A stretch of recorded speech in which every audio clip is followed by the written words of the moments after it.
नमस्कार मित्रों, मैं हूं अवधेश कुमार। आज गुजरात के उप मुख्यमंत्री नितिन पटेल के एक बयान पर देश में हंगामा मचा है, खूब बहस हो रही है, कुछ कोहराम की भी स्थिति पैदा हो गई है। नितिन पटेल ने कहा है कि देश में तभी तक संविधान है, तभी तक कानून है जब तक यहां हिंदू बहुमत में हैं। जब हिंदू अल्पसंख्यक, भगवान न करे 100-200 साल बाद हिंदू अल्पसंख्यक हो गए तो फिर यहां ये सब नहीं रहेगा।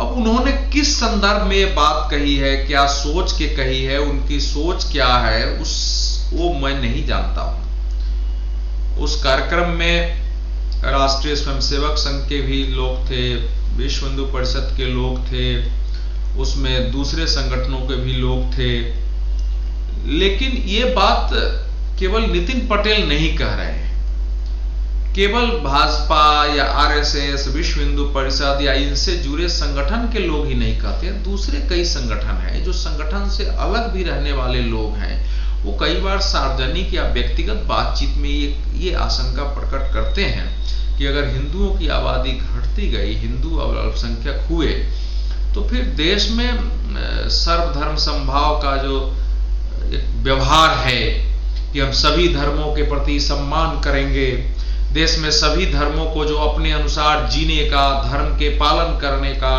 अपना कर्मकांड करने का अधिकार है, वो नहीं रह पाएगा। अब हालांकि उन्होंने कुछ बातें दूसरे धर्म के लोगों के बारे में भी कही है, दुनिया में दूसरे देशों के बारे में भी कही है, वो कितना सच है नहीं है, उसके तथ्य क्या है, उसमें मैं नहीं जाऊंगा। उन्होंने ये भी कहा है कि मैं सभी के बारे में नहीं कह सकता। अब भारी संख्या में ऐसे मुसलमान हैं जो देशभक्त हैं। गुजरात में ही मुसलमान पुलिस में बहुत ज्यादा संख्या में है, जो हैं वो सब देशभक्त हैं, या फिर सेना में है वो भी देशभक्त है। ऐसा नहीं है कि इस देश में केवल हिंदू ही देशभक्त है। मैं भी ये मानता हूं कि देशभक्ति का ठेका केवल हिंदुओं ने नहीं ले रखा है। और ये बात कही जा रही है तो ये केवल मुसलमानों के बारे में ही नहीं है, ये केवल ईसाइयों को ही टारगेट करके नहीं है, ये एक सच्चाई भी है। आखिर भारत देश का विभाजन किस आधार पर हुआ? कल्पना करिए कि अगर धर्म परिवर्तन नहीं हुआ होता, धर्मांतरण नहीं होता, तो अफगानिस्तान क्या था? हमारी गांधारी वहीं की आज गांधार देश कहा जाता है, वो अलग हुआ। वहीं का गजनी आया, उसने क्या कहर, गजनी से गजनवी आया, उसने क्या कहर बरपाया, हम ये भी जानते हैं। अगर देश में धर्मांतरण नहीं होता तो क्या 15 अगस्त 1947 को आजादी के पहले भारत का विभाजन होता? क्या पाकिस्तान खड़ा होता? आज जो पाकिस्तान और बांग्लादेश है, भारत ही तो थे।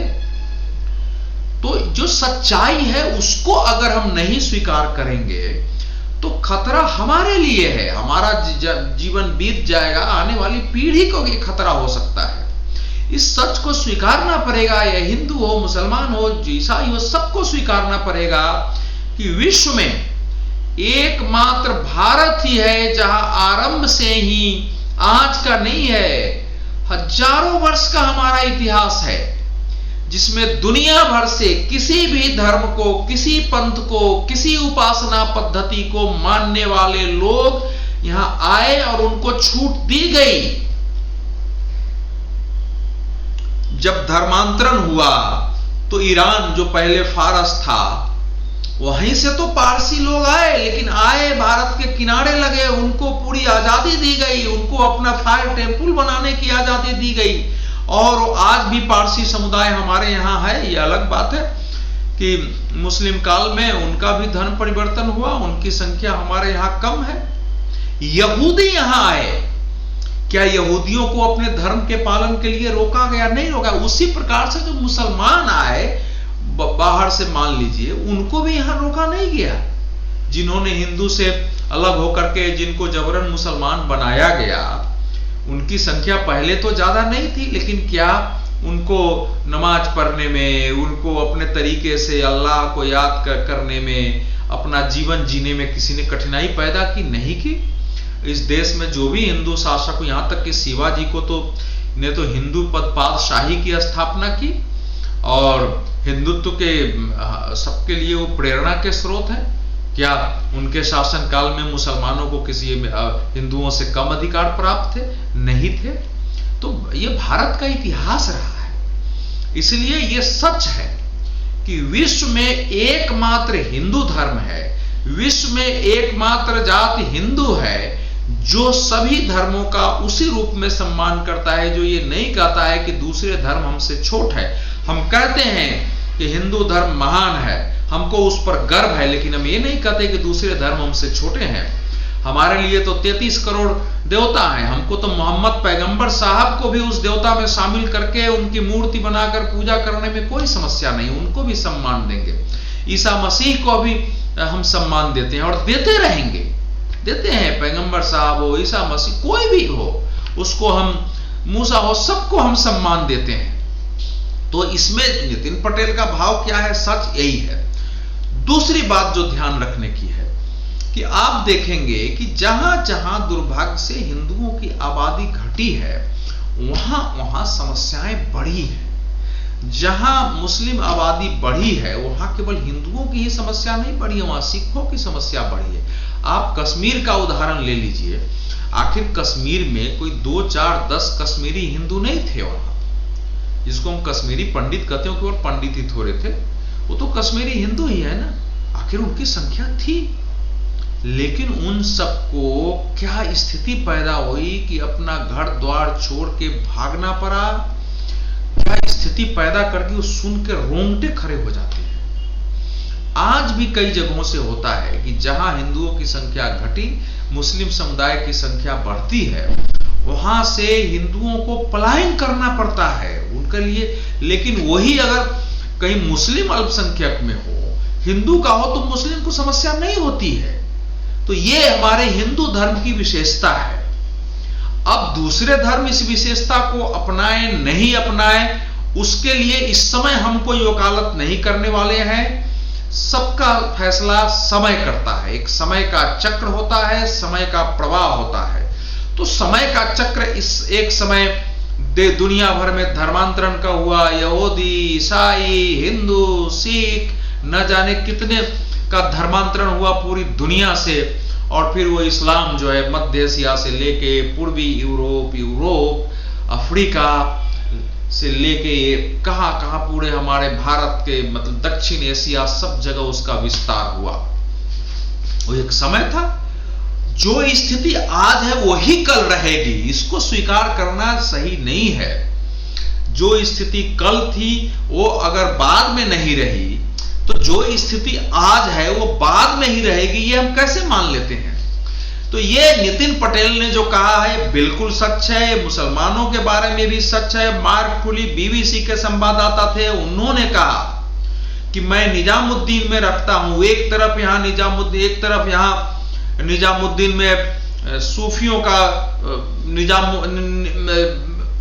स्थान है और दूसरी ओर यहां मस्जिद भी है, दूसरी ओर यहां सुन्नियों का मकबरा भी है, मस्जिद भी है। दूसरे देश में ऐसा संभव नहीं था कि निजामुद्दीन औलिया का भी यहां मकबरा हो और दरगाह हो और दूसरी ओर मकबरा भी हो, सुन्नियों की मस्जिद भी हो। दुनिया में नहीं है, मारकाट हो जाते हैं। पाकिस्तान में मारकाट हो रहा है। ऐसा कोई पाकिस्तान में जो है तबका नहीं है या दुनिया भर में सुन्नियों ने शियाओं के खिलाफ फतवा नहीं दिया हो, देवबंदियों ने बरेलवी के खिलाफ नहीं दिया हो, अहमदियों के खिलाफ नहीं दिया हो। एक दूसरे के खिलाफ फतवा देते हैं, एक दूसरे की निंदा करते हैं, एक दूसरे से लड़ते भी हैं। यही सच है। हमारे यहां पूरे हिंदू धर्म में मतभेद रहे हैं, बहस हुई है, लेकिन समन्वय भी हुआ है। तुलसीदास जी ने रामचरितमानस लिखा है तो उसमें शिव की पूजा भी करवाई है। राम जी शिव और पार्वती की, राम जी और लक्ष्मण जी से, विष्णु जी और विष्णु भगवान और शिव जी के बीच संबंध स्थापित किया गया है। और कहा गया है एकम सत्य विप्रा बहुधा वदंती, सत्य एक ही है, ब्राह्मण विद्वान उसको अलग अलग रूपों में बोलते हैं। ये केवल हिंदू धर्म में ही कहा गया है। हमारे लिए ईश्वर अल्लाह एक है, लेकिन यही दूसरे धर्म के लोग नहीं कहेंगे कि हमारे लिए ईश्वर भी वही है, अल्लाह भी वही है, हमारे लिए ईश्वर भी वही है, ईसा भी वही है। ये समस्या है और ये सच्चाई को सबको स्वीकार करना चाहिए। भारत अनेक मुस्लिम नेता हुए हैं। आप बहाउद्दीन खान से जाकर जिसने भी बात की उनको पता है, बहाउद्दीन खान भी निजामुद्दीन में रहते थे। वो कहते हैं कि मुसलमान जितनी आजादी से यहां रहते हैं उतनी आजादी उनको दुनिया के किस देश में मिली है? नहीं मिली है। और ये भारत ही है जहां है और रहेगी, ये समझना पड़ेगा। तो हमारे यहां के जो मुसलमान है, ईसाई है, वो समझें कि ये वास्तविकता है। उस वास्तविकता को आपको स्वीकारना चाहिए कि हमारा हिंदू धर्म इतना महान है, इतना उदार है। लेकिन इसका यह मतलब नहीं है कि आप जबरन धर्मांतरण कराएं, छल बल लोभ से धर्मांतरण कराएं, किसी विशेष मजहब को उपासना पद्धति की बाकी छूट हो तो उसके आधार पर दबाव बना करके वो राजनीति करे और उस राजनीति से हिंदुओं के अंदर हीन भावना पैदा हो। और सेकुलरवाद का आखिर कितने इस्लामी देश हैं जिसमें सेकुलर कानून है? दुनिया में एक भी देश नहीं है जिसमें सेकुलर कानून। कितने ईसाई देश हैं जिन्होंने अपने संविधान में सेकुलर लिखा है, जो स्वयं को सेकुलर घोषित करते हैं? एक भी नहीं है, यह सच है। दुनिया में भारत ही एकमात्र देश है जिसने अपने संविधान में को सेकुलर बनाया है। और हमारे देखा देखी बाद में नेपाल ने भी जो हिंदू राष्ट्र बनाना चाहते थे, लेकिन वहां कुछ दबाया, फिर भी वो सेकुलर उन्होंने बनाया है। बाकी कौन से देश हैं जिन्होंने सेकुलर बनाया है? क्या आपको लगता है चीन में सेकुलरिज्म है? क्या आपको लगा सोवियत संघ में सेकुलरिज्म था? आज रूस सेकुलरिज्म में है? कहीं नहीं है, ये भारत में ही है। और इसलिए है कि यहां हिंदू बहुसंख्यक में है, यहां हिंदू धर्म की प्रधानता प्रबलता रही है, यहां हिंदू लोग हैं जो स्वभाव से सहिष्णु होते हैं, दूसरे धर्म का सम्मान करते हैं। इस सच्चाई को स्वीकार करना है, इस सच्चाई को दुनिया के दिमाग में भी बिठाना है। इस सच्चाई को जो बिल्कुल सही है उसको दूसरे धर्म के लोगों के भी दिमाग में बैठना चाहिए। धन्यवाद।